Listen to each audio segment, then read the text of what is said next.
नमस्कार, स्वागत है आपका हमारे चैनल पर। मैं हूं आपके साथ शिप्रा सैनी। महाराष्ट्र में शिवसेना जिन राजनीतिक दलों के साथ महाराष्ट्र की सत्ता पर विराजमान है, दरअसल आज उन्हें ही वो कहीं ना कहीं उनका ही मजाक बना रही है।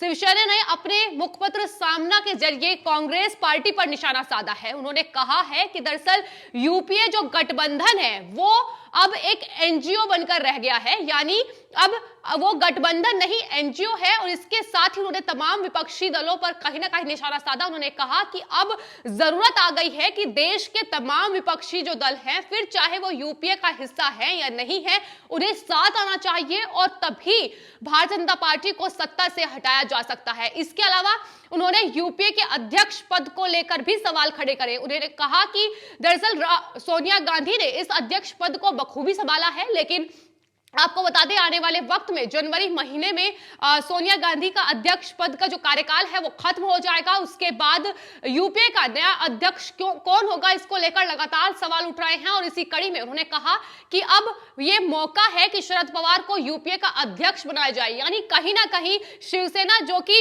एनसीपी और कांग्रेस के साथ वहां मिलाकर वहां की सत्ता पर विराजमान है, वो अब एनसीपी का साथ दे रही है। और इसी पूरे मुद्दे पर हमारे साथ बातचीत करने के लिए जुड़े हैं राजनीतिक विश्लेषक पवन त्यागी जी। पवन त्यागी जी, आपका बहुत बहुत स्वागत है हमारे चैनल पर। त्यागी जी, मेरा आपसे सवाल यह है कि दरअसल शिवसेना जिस तरीके से अब एनसीपी और कांग्रेस के बीच एनसीपी को चुन रही है, आने वाले वक्त में उसके लिए अब कितनी राह मुश्किल होने वाली है या फिर आसान होने वाली है? देखिए, जो महाराष्ट्र की सत्ता प्राप्त की है उद्धव ठाकरे ने, उसमें कांग्रेस का भी सहयोग है और तभी वो मुख्यमंत्री बने। लेकिन अब उन्हें लग रहा है कि वहाँ अभी महाराष्ट्र के अंदर, मुंबई के अंदर म्युनिसिपल कॉरपोरेशन के चुनाव हैं और बीएमसी पे अभी शिवसेना का कब्जा है। आने वाले चुनाव में वो ये देख रहे हैं कि अब बीएमसी में वो दोबारा नहीं आने। जो उन्होंने कारनामे किए हैं, चाहे कंगना रनौत का मुद्दा हो, चाहे पालघर का मुद्दा हो, चाहे सुशांत सिंह राजपूत का मुद्दा हो, लोगों को पीटने का घर में जाके मुद्दा हो, लोगों को देखा। और अब भाजपा की जो लहर चल रही है कि जहां जहां हैदराबाद जैसी जगह में जो ओवैसी का गढ़ है वहां भाजपा आ गई, कश्मीर जहां हिंदू है ही नहीं और वहां प्रचार किया गया था कि मोदी हिंदू विरोधी है, वहां आ गई भाजपा सिंगल लार्जेस्ट पार्टी बनकर। तो इनको लग रहा है कि अब चाहे ग्रामीण अंचल के चुनाव हो, चाहे नगर पालिका के चुनाव हो, चाहे उपचुनाव हो, भाजपा ही भाजपा हो रही है। तो कहीं ना कहीं बीएमसी तुम्हारे हाथ से गई। अब बीएमसी की कुर्सी कैसे बच सकती है? तो ये सोच रहे हैं कि देखो, कांग्रेस का तो मामला खराब है। कांग्रेस के अंदर से ही लीडरों ने कांग्रेस के नेतृत्व पर सवाल उठाया है।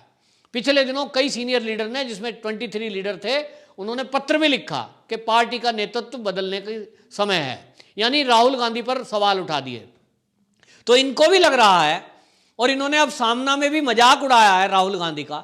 और राहुल गांधी को शर्म आनी चाहिए। मैं कह रहा हूं कि तुरंत आज ही समर्थन क्यों नहीं वापसी ले लेता राहुल गांधी, क्योंकि इतनी बेइज्जती अगर किसी की है, आज तक किसी ने की नहीं जो शिवसेना के सामना में लिख के की है। और शिवसेना का सामना पत्र कौन है? उद्धव ठाकरे की बयानबाजी।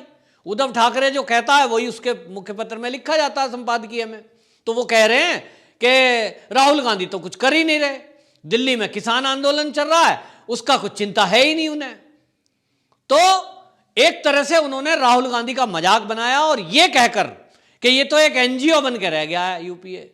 तो मतलब क्या कह रहे हैं वो उसको ये कह रहे हैं, इसका मतलब तो बस वैसे ही नाम का संगठन है, चंदा इकट्ठा करते रहो, काम कुछ करो मत। मतलब एनजीओ का ऐसी एक छवि खराब है कि लोगों से चंदा लेते रहते हैं, काम कुछ करते नहीं। ये इन्होंने जो सवाल उठा दिया, ये राहुल गांधी पर सवाल उठाया है और ये जानबूझ के उठाया है, क्योंकि ये नहीं चाहते कि जो अब बीएमसी का चुनाव आ रहा है उसमें ये कांग्रेस के साथ मिलकर चुनाव लड़ें। इनकी मंशा ये है कि सत्ता का सुख तो भोगता रहूं मैं, मुख्यमंत्री पद का, और बीएमसी के चुनाव में ये कांग्रेस को अलग थलग करके, और ये चाह रहे हैं कि एनसीपी के साथ मिलकर चुनाव लड़ूं, क्योंकि एनसीपी दबंग तौर पर वहां है और शरद पवार उसके लीडर हैं, उनकी छवि थोड़ी ठीक है। और इसलिए इतनी बटरिंग कर रहे हैं ये, सामना के जरिए इन्होंने इतनी चमचागिरी करी है कि इन्होंने कह दिया कि जी इससे बढ़िया तो नेता ही नहीं है, वो देखो जी बंगाल में जा जा के काम कर रहे हैं, ममता बनर्जी के साथ खड़े हैं। भैया तुम भी तो खड़े हो, तुम बिहार में गए थे मदद करने हैं। बिहार में जब चुनाव हुआ था क्या हालत हुई, जमानत भी जब्त हो गई शिव सैनिकों की। तो भाई तुम एनसीपी वाले, शिवसेना वाले, कांग्रेसी सारे मिल जाओ, मिले हुए तो हो। गुपकार गैंग कश्मीर में मिला रहा, सारे मिल गए, एक तरफ 10, एक तरफ एक अकेली भाजपा सिंगल लार्जेस्ट पार्टी बन के निकली।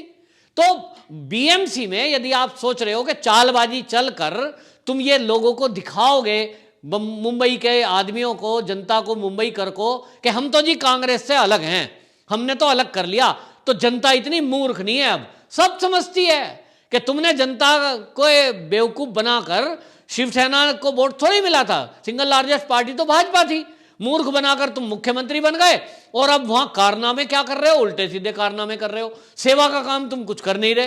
तो तुम तो एनजीओ भी नहीं रहे, तुम यूपीए को एनजीओ बता रहे हो, शिवसेना तो एनजीओ भी नहीं है। और इसलिए इनको लग गया कि अब बड़ी चालाकी से ये चाह रहे हैं कि इनको किसी तरह कांग्रेस इस्तीफा देना पड़ जाए, समर्थन वापसी ले ले, इन्हें सहानुभूति मिल जाए, और ये फिर एनसीपी के साथ मिलकर सत्ता में बीएमसी में दोबारा आ जाए।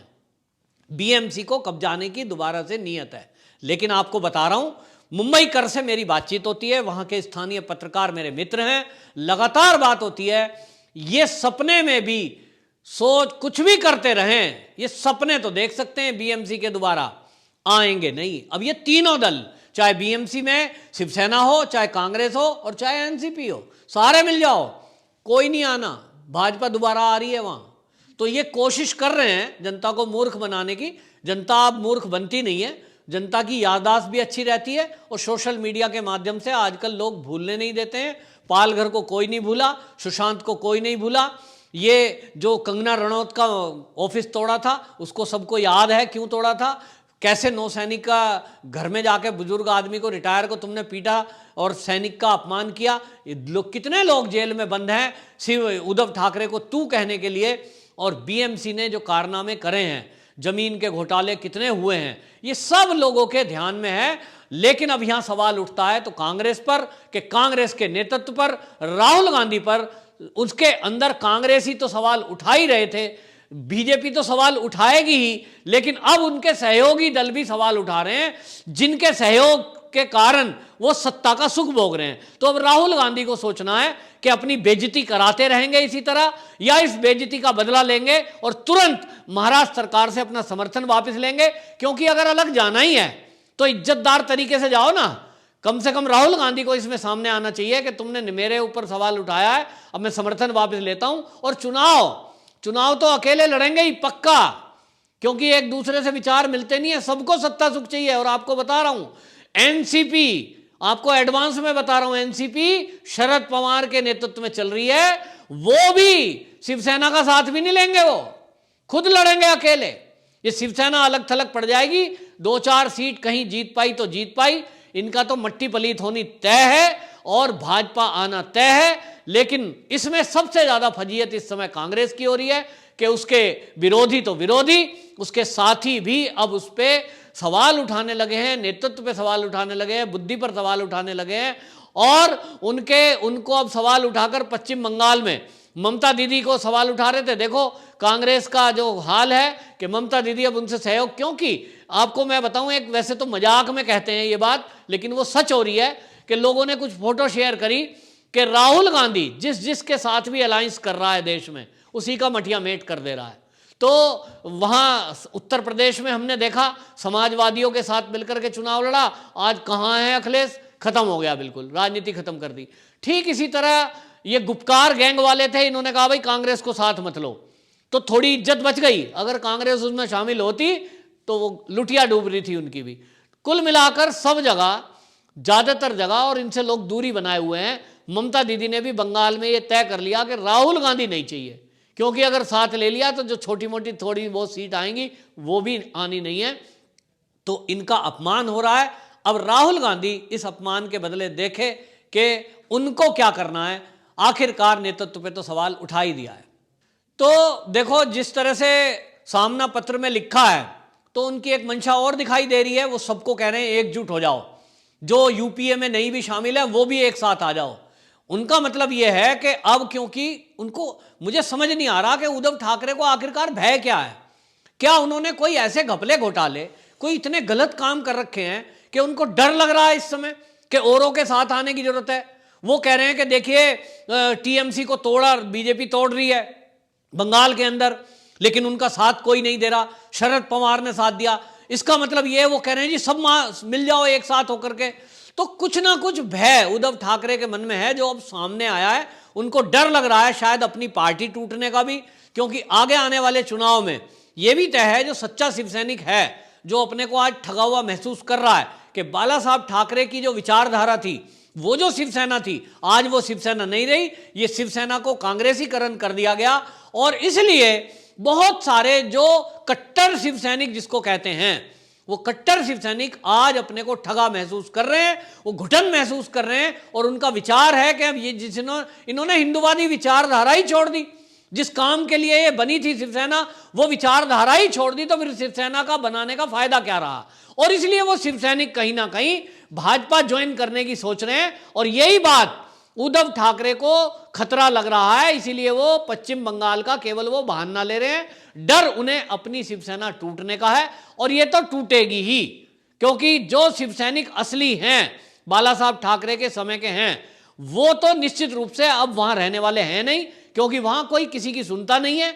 और जो उनकी विचारधारा है, जो संस्कृति है शिवसेना की, वो तो उन्होंने पहले ही छोड़ दी, क्योंकि आज तक भी पालघर के मुद्दे पर कभी भी उद्धव ठाकरे का एक भी बयान कोई नहीं आया है, ना उन्होंने कोई उस पर सॉलिड कार्रवाई की है। तो इससे साफ हो जाता है कि दरअसल बीएमसी चुनाव है मुंबई में, ऐसे में शिवसेना अब कांग्रेस से छुटकारा चाहती है। और सामना पत्र के जरिए उन्होंने ये भी साफ कर दिया कि दरअसल उन्होंने एक संकेत कांग्रेस पार्टी को दे दिया है, उनकी खिल्ली उड़ाकर। और अब जाहिर है कि कांग्रेस पार्टी को इस पर आत्मचिंतन जरूर करना चाहिए। इस पूरे मामले पर आपने हमसे बातचीत की, आपका बहुत बहुत धन्यवाद।